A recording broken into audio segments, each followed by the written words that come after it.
کئی دفعہ میرے فقیر کے پاس بندے تشریف لاتے ہیں ملاقات کے لیے، جو بتاتے ہیں کہ ہماری گلی میں 100 گھر ہے جی، 4 گھر ایسے ہیں جو سود کا کاروبار کرتے ہیں۔ کئی عورتیں مجھے ملی، کس گھر میری ایک بہن سی، اس پہ میں نے سود لیا، اب گھر بھی چلا گیا، گھر کے برتنوں پہ سود مل رہے ہیں 4۔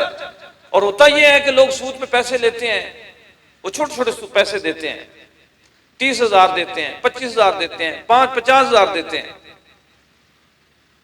لاکھ روپیہ دیتے ہیں، بڑے وہ کہیں گے جی یہ لاکھ روپیہ آپ لے لیں اور آپ اس کا یہ کاروبار کریں گے، آپ کو اتنے پیسے ملیں گے، آپ صرف ہمیں ہر مہینے کا جو ہے وہ 10,000 روپیہ آپ نے دینا ہے، 15,000 دینا ہے۔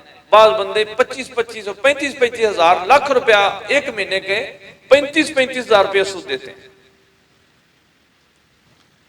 اب ایک بندہ سود دیتا ہے، اب وہ کئی دفعہ وہ بندے کا بجلی کے بل آ گئے، معاملات بنتے ہیں، وہ بیچارے دے نہیں سکتے، اب اسی محلے میں دوسرا جو سود والا ہوتا ہے وہ کہتا ہے جو میں دے دیتا ہوں، اس سے سود لیا، اس کی قسط بھی دی، اب قسطیں ہوگی 2۔ اب پھر کبھی حالات میں ایسے آگے پیچھے ہوئے، کوئی مسائل بنے، اب تیسرے سے سود لے لیا، چوتھے سے سود لے لیا، ایک ہی گلی میں۔ اب کیا ہوتا ہے، وہ بندہ کبھی کسی نمبردار کے پاس جائے گا، کبھی کسی پیر کے پاس جائے گا، کبھی کسی اور بندے کے پاس جائے گا، اس کو کہے گا یار میں بڑا تنگ ہوں، میں نے قسط دینی ہے، خدا را مجھے کچھ نہ کچھ دے دو۔ اور پھر وہ ایک دفعہ ہوتا ہے، 2 دفعہ ہوتا ہے، قسطیں تو اب وہ رکتی نہیں ہیں۔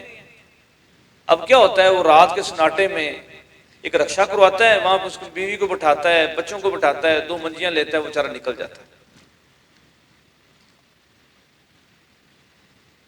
اب کوئی بندہ، کون بندہ آواز اٹھائے گا کہ یہ سود حرام ہے؟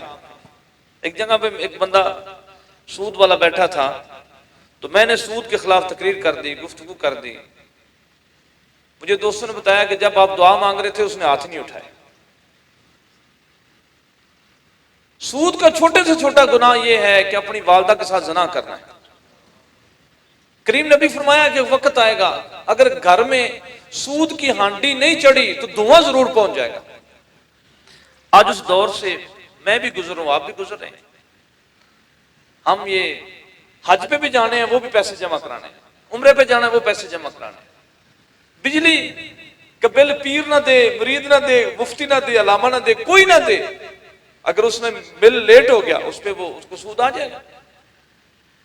ہمارے معاملات اتنے بگڑ گئے ہیں کہ آج اب اس نظام کے خلاف کون بات کرے؟ کتنے لوگ بیچارے ہیں وہ گھر ہونے کے باوجود پکی واس ہو گئے، پکی واس ہو گئے، سود سے ڈرتے ہوئے۔ ہمارے ایک دوست ہیں، ان کے پاس ایک عورت آئی، اس نے کہا جی مجھ پہ قرض ہو گیا ہے 1.5 لاکھ روپیہ۔ لیا کتنا تھا؟ 50,000 روپیہ، بڑھتے بڑھتے 1.5 لاکھ ہو گیا۔ کیوں لیا تھا؟ اس نے کہا کہ بچی کی شادی کرنی تھی۔ اچھا، اس نے دوسرے تو میں کر لیا سارا، بچی کے جہیز کا کر لیا، اب بچی کو روٹی دینی تھی، اس کے لیے پیسے نہیں تھے۔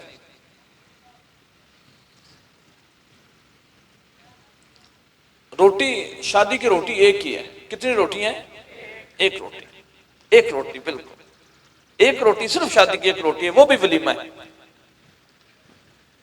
آج سکا بھائی اپنے بھائی کے گھر برات لے کے جاتا ہے، اس کو کہتا ہے مجھے کچھ دینا لینا نہیں، اللہ کے ساتھ کچھ لیتے ہیں، لیکن تو نے کیا کرنا ہے، روٹی چنگی دے دے۔ لوگ پس گئے، لوگوں کے خون نکل گئے، لوگوں کی رسومات جو ہیں ان کے منہ کے اندر کڑجالا ڈال کے پیچھے سے خواہشات کے کوڑے سے مار رہی ہیں، لوگوں کو زخمی کر رہی ہیں، لوگ خون بخون ہو گئے۔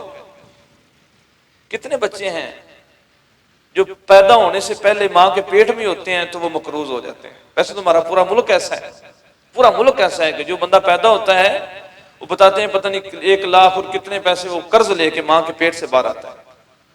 یہ قرض ہماری حکومتوں نے جیسے کیا، عیاشیاں کون کر گئے، شرابیں کون کر گئے، اور موچی کا بچہ، ریڑھی والے کا بچہ پھنس گیا، وہ اس پہ سود آ رہا ہے، وہ ٹیکس چلتے چلتے کہاں تک پہنچ گئے۔